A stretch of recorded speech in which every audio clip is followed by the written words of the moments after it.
Good morning, student. This is part 3 of chapter number 6, Water Resources. Student, in our previous video, we discussed about the water demand and utilization. Okay India के अलग अलग part में different states में water की जो usability है, utilisation है, वो कैसे है, किस स्टेट में जो है वाटर ज़्यादा यूज़ होता है and for what purpose, for which purpose, और किस स्टेट में जो वाटर है वो कम यूज़ होता है, specially ground water and surface water.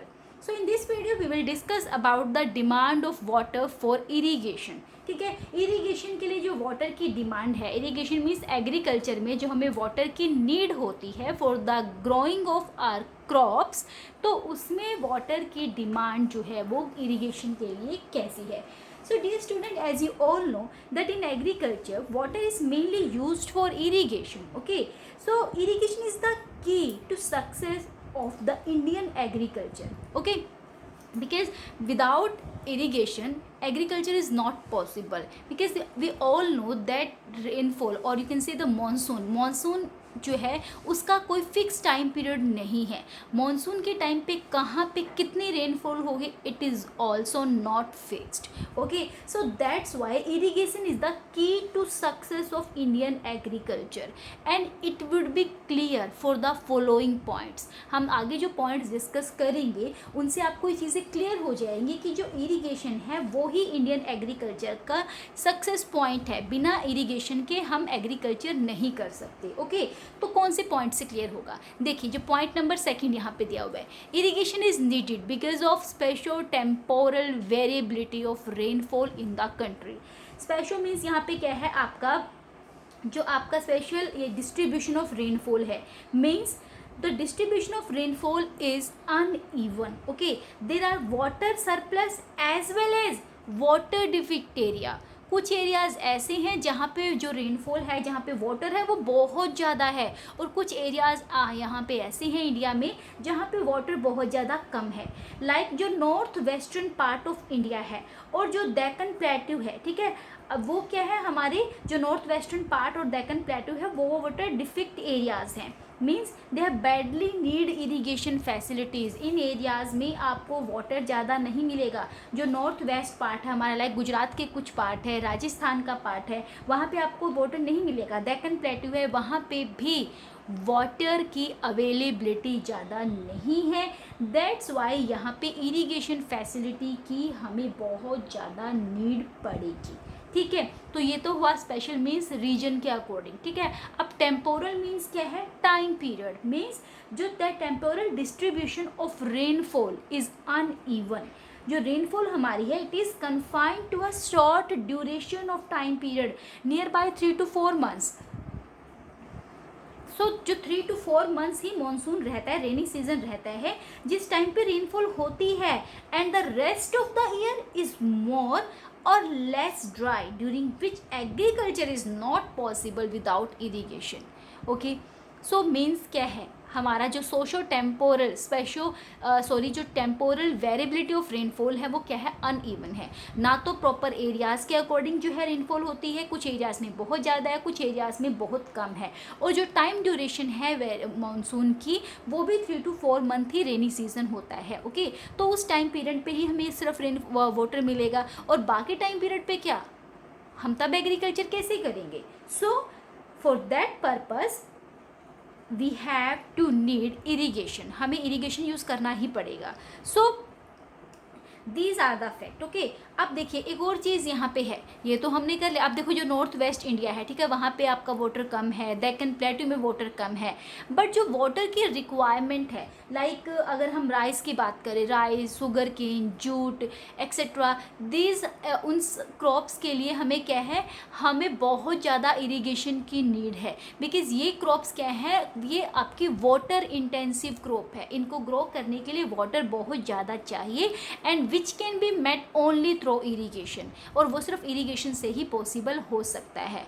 सो ये चीज़ें जो है वो आपके डिमांड को इफ़ेक्ट करेंगी, इरीगेशन की डिमांड को इफ़ेक्ट करेंगे. ठीक है, अब देखिए हमारा जो रेनफॉल है, ठीक है, हमारी जो हाई रेनफॉल की वेरिएबिलिटी है या जो अनसर्टेनिटी ऑफ रेनफॉल है वो भी जो है अलग अलग एरियाज़ में आपको अलग अलग मिलेगी, ठीक है। कुछ एरियाज़ में बहुत हैवी रेनफॉल होती है, कुछ एरियाज़ में काफ़ी कम रेनफॉल होती है। लाइक जब मानसून आता है तो उस टाइम पे केरला के कोस्ट पे हैवी रेनफॉल होती है, और जब मानसून रिट्रीव करता है, जब मानसून वापस जाता है तो उस टाइम तमिलनाडु के कोस्ट पे रेनफॉल होती है, ठीक है। तो मीन्स क्या हुआ, अब हर मतलब आपको फुल ईयर जो है वाटर फैसिलिटी नहीं मिलेगी हर स्टेट में आपको फुल ईयर रेनफॉल नहीं मिलेगी। दैट्स वाई हमें इरिगेशन की नीड पड़ेगी।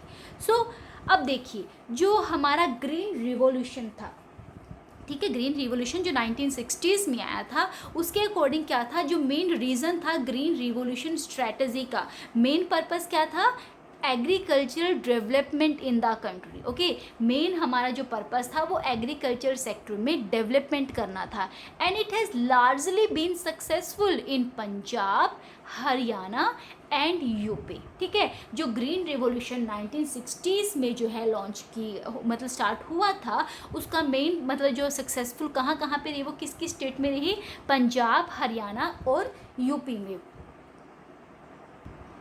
अब देखिए ग्रीन रिवॉल्यूशन है क्या, आप सब बहुत टाइम जो है इस चीज़ को बहुत बार आपके सामने वर्ड आ चुके हैं, ग्रीन रिवॉल्यूशन 9, 10, ओके, 11th में भी।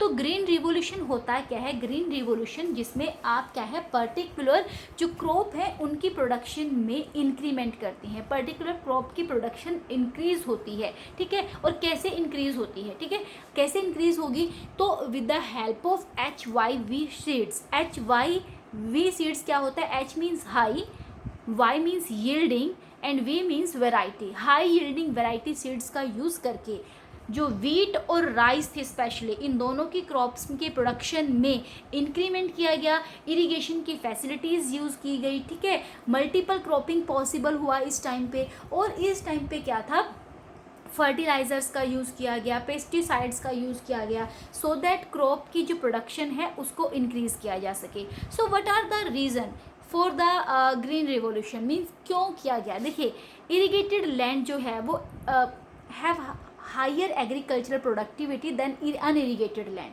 जब आप किसी एरिया में इरिगेशन का यूज़ करेंगे तो वो जो लैंड होगा उसकी प्रोडक्टिविटी जो है वो बढ़ जाएगी, क्योंकि उसकी सोइल के अंदर मॉइस्चर्स होंगे, और मॉइस्चर क्या करता है, सोइल की फर्टिलिटी को इंक्रीज़ करता है, सोइल की फर्टिलिटी में प्रोडक्टिविटी बढ़ती है। तो जो एरियाज़ इरिगेटेड होंगे वहाँ पे डेफिनेटली क्रॉप की प्रोडक्शन अच्छी होगी, और जो अनइरिगेटेड लैंड होगा वहाँ पे क्रॉप की प्रोडक्शन में कमी आएगी, ठीक है। तो और इरिगेशन की वजह से ही जो मल्टीपल क्रॉपिंग है, मींस वन टाइम में आप वन से ज़्यादा क्रॉप की प्रोडक्शन कर सकते हैं। लाइक आपने वीट ग्रो किया, वीट के साथ आप कोई भी पल्स ग्रो कर सकते हैं, आप सीशम ग्रो कर सकते हैं, ठीक है। तो आप अलग अलग टाइप के मतलब आप बीच में जो है कोई भी जो है जो फ्रूट्स होते हैं, फ्रूट्स को आप वहाँ पे कर सकते हैं, सैलड्स वाले जो प्लांट्स हैं उनको ग्रो कर सकते हैं। तो मल्टीपल क्रॉपिंग जो है वो भी पॉसिबल होती है, ठीक है। और हाई यील्डिंग वैरायटी सीड्स का यूज़ करके जो मतलब मॉइस्चर्स हैं और जो सोइल की फर्टिलिटी है, क्रॉप की प्रोडक्शन है, उनमें भी इंक्रीमेंट होता है। सो उसके बाद देखिए, जो पंजाब, हरियाणा एंड यूपी है, इन स्टेट में जो नेट शोन एरिया है वो टोटल कितना है, 85%। नेट शोन एरिया क्या होता है, टोटल जितना एरिया जो है बोया गया है, मीन्स जितने परसेंट एरिया पे आप एग्रीकल्चर कर रहे हैं। लाइक आपके पास 70% जो है लैंड पार्ट है, और उस 70% में से आप 50% लैंड पे एग्रीकल्चर कर रहे हैं, तो that 50% land is called net shown area. तो पंजाब, हरियाणा एंड यूपी में 85% जो एरिया है वो नेट शोन एरिया होता है, ठीक है। और मेनली इन एरियाज़ में आप किस टाइप की क्रॉप ग्रो करते हैं, wheat and rice, okay, and with the help of irrigation. Wheat और राइस जो हम इन स्टेट्स में ग्रो करते हैं इरिगेशन की हेल्प से। और कई कुछ जगह ऐसी भी है जहाँ पे जो इरिगेशन है वो वेल एंड ट्यूबवेल्स की हेल्प से होती है। लाइक जो पंजाब है, पंजाब में वेल और ट्यूबवेल की हेल्प से 76% जो लैंड है वो इरिगेटेड किया जाता है। Same with Haryana also, Haryana में भी 51% जो लैंड है वो वेल एंड ट्यूबवेल की हेल्प से इरीगेट किया जाता है. So these states utilise large proportion of their ground water. इन स्टेट्स के अंदर ज़्यादा बहुत लार्ज क्वांटिटी में, बहुत लार्ज प्रोपोर्शन में जो ग्राउंड वाटर है उसका यूज़ होता है. नाउ सी स्टूडेंट, अभी जो हमने वेल एंड ट्यूबवेल का थोड़ा सा कंसेप्ट यहाँ पे किया है. सो क्या है, कुछ एरियाज ऐसे हैं साउथ इंडिया में स्पेशली, कुछ नॉर्थ पार्ट में भी, जहाँ पे क्या होता है, over exploitation of ground water होता है. ठीक है, over exploitation of ground water की वजह से क्या होता है, बहुत ही सीरियस कॉन्सिक्वेंसेस आते हैं. अब कौन से सीरियस कॉन्सिक्वेंसेस आते हैं, जस्ट लुक, आपको जस्ट एक जनरल चीज़ बता रही हूँ. ठीक है, ये इंपॉर्टेंट भी है. मैनी टाइम ये 1 मार्क क्वेश्चन में भी आ सकता है, 3 मार्क क्वेश्चन में भी आ सकता है. Okay, so what are the reason for the over exploitation of ground water. ठीक है, या फिर आप बोल सकते हो कि ग्राउंड वाटर की ओवर एक्सप्लोटेशन की वजह से कौन सी सीरियस प्रॉब्लम्स हमें फेस करनी पड़ती है. तो फर्स्ट तो क्या होता है, जो ग्राउंड वाटर का जो रिसोर्स है, ग्राउंड वाटर रिसोर्स का डिप्लेशन होना स्टार्ट हो जाता है. और जब ग्राउंड वाटर का डिप्लेशन होगा तो मीन्स क्या होगा, ग्राउंड वाटर में कमी आएगी, ग्राउंड वाटर का लेवल जो है काफ़ी नीचे चला जाएगा. उसके बाद कुछ स्टेट ऐसे हैं, सेकंड जो है इम्पैक्ट इसका, जैसे राजस्थान, महाराष्ट्र, इन स्टेट्स में क्या है, जो फ्लोराइड है, फ्लोराइड की कंसंट्रेशन क्या है ग्राउंड वाटर में बहुत ज़्यादा होती जा रही है, जिसकी वजह से क्या है, कुछ पार्ट जो वेस्ट बंगाल के और बिहार के हैं वहाँ पे जो आर्सेनिक है उसकी कंसंट्रेशन बढ़ती जा रही है.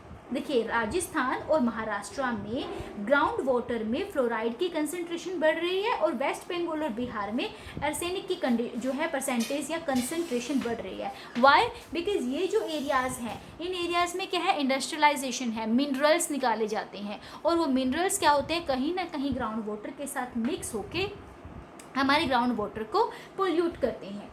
In addition to depletion of groundwater irrigation, intensive irrigation in Punjab, Haryana and UP is increasing salinity in the soil. और salinity क्या होती है, salinity का बहुत adverse effect होता है हमारी crops के ऊपर, because crops can't tolerate a high salinity in the soil.